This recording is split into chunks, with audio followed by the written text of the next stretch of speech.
I'm delighted to have you as part of this community. Welcome, welcome, welcome. Welcome aboard as we set sail on a journey through constructive proof. In mathematics, a constructive proof is a method of proof that demonstrates the existence of a mathematical object by creating or providing a method for creating the object. This is in contrast to a non-constructive proof, also known as an existence proof or pure existence theorem, which proves the existence of a particular kind of object without providing an example. For avoiding confusion with the stronger concept that follows, such a constructive proof is sometimes called an effective proof. A constructive proof may also refer to the stronger concept of a proof that is valid in constructive mathematics. Constructivism is a mathematical philosophy that rejects all proof methods that involve the existence of objects that are not explicitly built. This excludes, in particular, the use of the law of the excluded middle, the axiom of infinity, and the axiom of choice, and induces a different meaning for some terminology. For example, the term or has a stronger meaning in constructive mathematics than in classical. Some non-constructive proofs show that if a certain proposition is false, a contradiction ensues. Consequently, the proposition must be true proof by contradiction. However, the principle of explosion ex falso quodlibet has been accepted in some varieties of constructive mathematics, including intuitionism. Constructive proofs can be seen as defining certified mathematical algorithms. This idea is explored in the Brouwer-Haiting-Kolmogorov interpretation of constructive logic, the Curry-Howard correspondence between proofs and programs, and such logical systems as per Martin Luff's intuitionistic type theory, and Thierry-Quond and Gerard Hoot's calculus of constructions. In this part of the video, we'll be delving deeper into a historical example and analyzing its key components. Until the end of 19th century, all mathematical proofs were essentially constructive. The first non-constructive constructions appeared with Georg Cantor's theory of infinite sets, and the formal definition of real numbers. The first use of non-constructive proofs for solving previously considered problems seems to be Hilbert's null-stellensatz and Hilbert's basis theorem.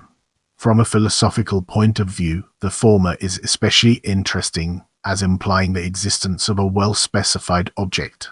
The null-stellensatz may be stated as follows: if Fk are polynomials in indeterminatis with complex coefficients, which have no common complex zeros, then there are polynomials Gk such that Fk1. Such a non-constructive existence theorem was such a surprise for mathematicians of that time that one of them, Paul Gordon, wrote, "This is not mathematics, it is theology." 25 years later, Greet Hermann provided an algorithm for computing Gk, which is not a constructive proof in the strong sense, as she used Hilbert's result. She proved that, if Gk exist, they can be found with degrees less than n. This provides an algorithm, as the problem is reduced to solving a system of linear equations by considering as unknowns the finite number of coefficients of the Gi.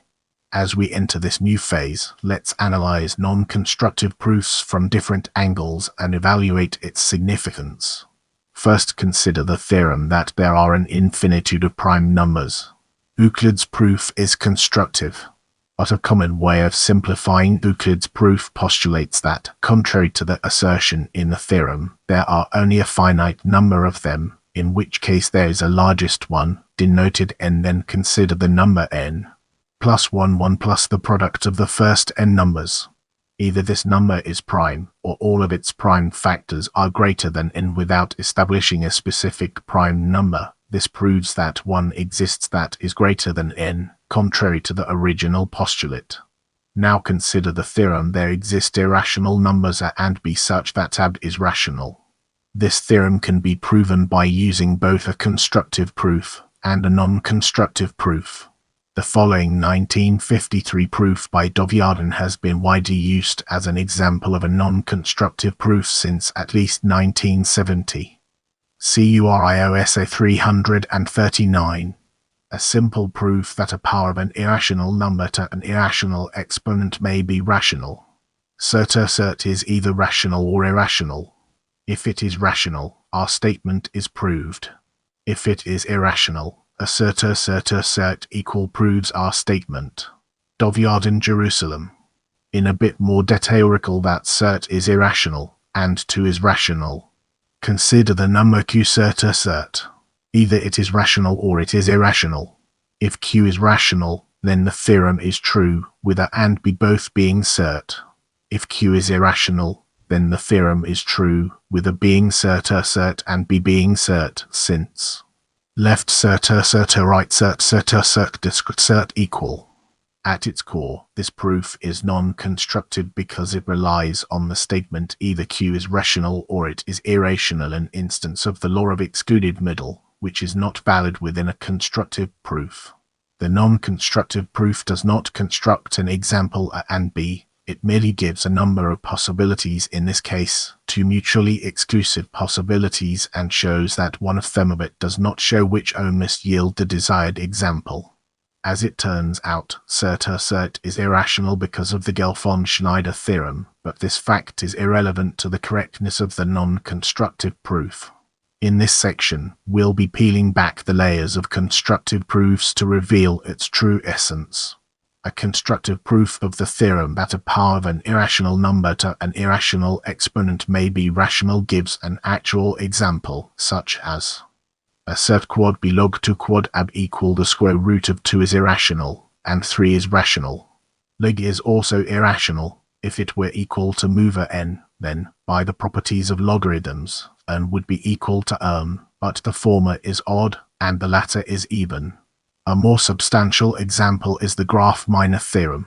A consequence of this theorem is that a graph can be drawn on the torus if, and only if, none of its minors belong to a certain finite set of forbidden minors.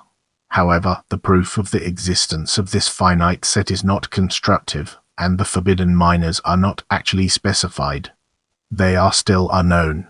In this part of the video, we'll be delving deeper into Brownian counterexamples and analyzing its key components. In constructive mathematics, a statement may be disproved by giving a counterexample, as in classical mathematics. However, it is also possible to give a Brownian counterexample to show that the statement is non-constructive. This sort of counterexample shows that the statement implies some principle that is known to be non-constructive. If it can be proved constructively that the statement implies some principle that is not constructively provable, then the statement itself cannot be constructively provable. For example, a particular statement may be shown to imply the law of the excluded middle. An example of a Brownian counterexample of this type is Diakoniscus' theorem, which shows that the full axiom of choice is non-constructive in systems of constructive set theory, since the axiom of choice implies the law of excluded middle in such systems. The field of constructive reverse mathematics develops this idea further by classifying various principles in terms of how non-constructive they are, by showing they are equivalent to various fragments of the law of the excluded middle. Brouwer also provided weak counterexamples. Such counterexamples do not disprove a statement, however, they only show that, at present, no constructive proof of the statement is known.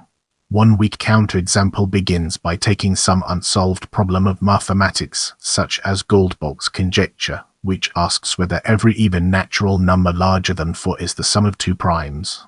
Define a sequence n of rational numbers as follows. N equal beginkus n box if every even natural number in the interval in box is the sum of 2 primes box if box is the least even natural number in the interval in box which is not the sum of 2 primes end case. For each n, the value of n can be determined by exhaustive search, and so it is a well-defined sequence, constructively. Moreover, because it is a Cauchy sequence with a fixed rate of convergence, it converges to some real number according to the usual treatment of real numbers in constructive mathematics. Several facts about the real number can be proved constructively.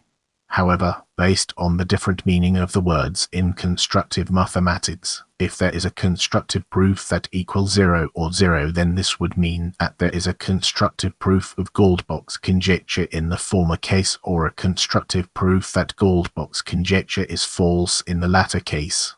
Because no such proof is known, the quoted statement must also not have a known constructive proof. However, it is entirely possible that Goldbach's conjecture may have a constructive proof, as we do not know at present whether it does, in which case the quoted statement would have a constructive proof as well, albeit one that is unknown at present. The main practical use of weak counterexamples is to identify the hardness of a problem. For example, the counterexample just shown shows that the quoted statement is at least as hard to prove as Goldbach's conjecture. Weak counterexamples of this sort are often related to the limited principle of omniscience. I appreciate your time and I'm grateful for every like, comment, and share.